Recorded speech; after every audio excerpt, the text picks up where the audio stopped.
Communication and the human voice is an amazing invention. It's an amazing thing. Communication has led to discoveries that are so important in our civilization, from science to art to the creation of complex human expression through words. In fact, it has led our society to advance more than any other animal species on this planet. So it can actually be very frustrating when you're unable to communicate. And that's what actually happens in laryngitis. Laryngitis is inflammation, itis, of the larynx. But what is the larynx?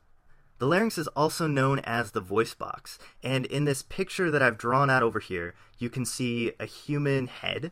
And though there are other body parts really important in creating communication and creating sound, such as, for example, the tongue right here, the mouth, the lips, the jaw, but one of the most important is the larynx, which I'm outlining right here. And like I said, it's also known as the voice box.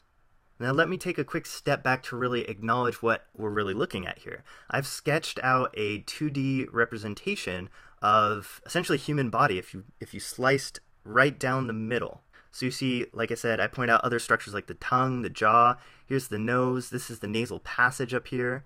And back here, this is the esophagus, where all the food goes. And over here is the windpipe. Right here, this little flap that's kind of hanging off is the epiglottis. And that's important for when we swallow, so we don't get food in the windpipe. This little flap bends over and protects the airway. To understand the larynx, looking at the top view is probably the best way to go. And again, up here is the epiglottis that I'm highlighting right up here. So this might be the view that you would get if you looked straight down onto the larynx, above the epiglottis. And of course, in this top view, here's the tongue. I have it right here, also over here. So in peering down at the larynx, at the voice box, we can see this complex structure of different soft tissues. This is all considered the larynx, all this soft tissue right here that I'm circling. But what's really responsible for pitch and different tone are the vocal cords, these little white stringy things.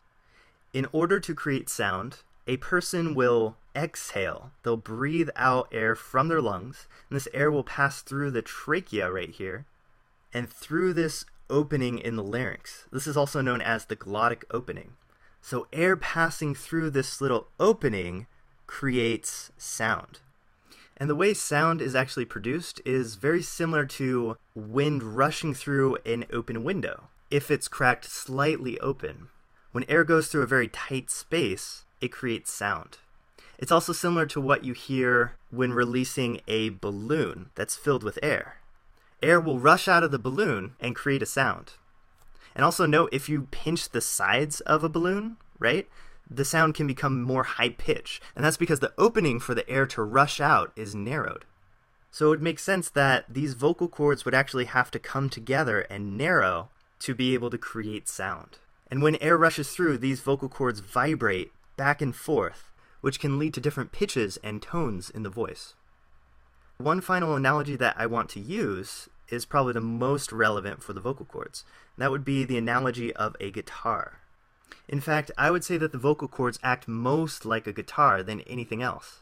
The strings towards the top of the guitar are looser and really big and bulky, and this creates a very low intonation, low sound. Whereas the strings towards the bottom of the guitar are thinner, they have less mass to them, and they're also tighter, and this creates a very high-pitched sound. So this actually starts to make a lot of sense when you think about inflammation. When there's inflammation of the larynx, the vocal cords are also involved. And of course, inflammation means swelling. Swelling adds mass to the vocal cords and also prevents them from vibrating as well, and makes the vocal cords really floppy. So people who have laryngitis have a very hoarse and raspy voice. So that's really the principle behind the larynx and laryngitis. Now there are two main types of laryngitis, and I break it down into acute laryngitis, meaning laryngitis that occurs suddenly, and chronic laryngitis, that is lasting for a longer period of time. Now, acute laryngitis can go away fairly quickly, within days, maybe a week or so, whereas chronic may be lasting a longer time, 2 weeks or longer. And the causes of these two are very similar. You really just want to think what could end up causing swelling of the larynx. For acute, there's viral causes, which is in fact the most common cause of acute laryngitis. So as part of the treatment, antibiotics are usually not given because antibiotics don't work against viral illnesses. Second most common is just from overuse. And this can be from just vocal strain from yelling or overuse. For example, if you go to a very loud place and you're having to yell at everybody. And also of note, whispering can actually cause acute stress on the larynx as well. So patients with laryngitis are actually recommended to not whisper because it puts more strain on the voice. And lastly, more rarely, is bacteria. But like I said, generally viral illnesses cause laryngitis. And these can be any virus that causes the common cold. If it migrates down to where the larynx is, these viruses can cause infection to the larynx and laryngitis. Now, the chronic causes are usually due to some sort of chemical or overuse or some sort of irritant. So, irritants are the cause of chronic laryngitis because viral and bacterial illnesses tend to resolve after a little bit of time. However, if a patient has chronic sinus issues, sinusitis, caused by viruses or bacteria, this can also lead to chronic laryngitis. And chronic irritants include such things as smoke from fire or different fumes.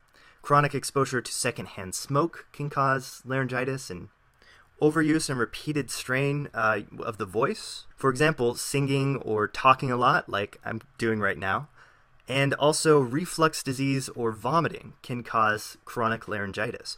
So avoiding irritants is the best way to avoid laryngitis, and also maintaining proper hygiene to avoid any viral illnesses or potentially, and very rarely, bacterial illnesses as well.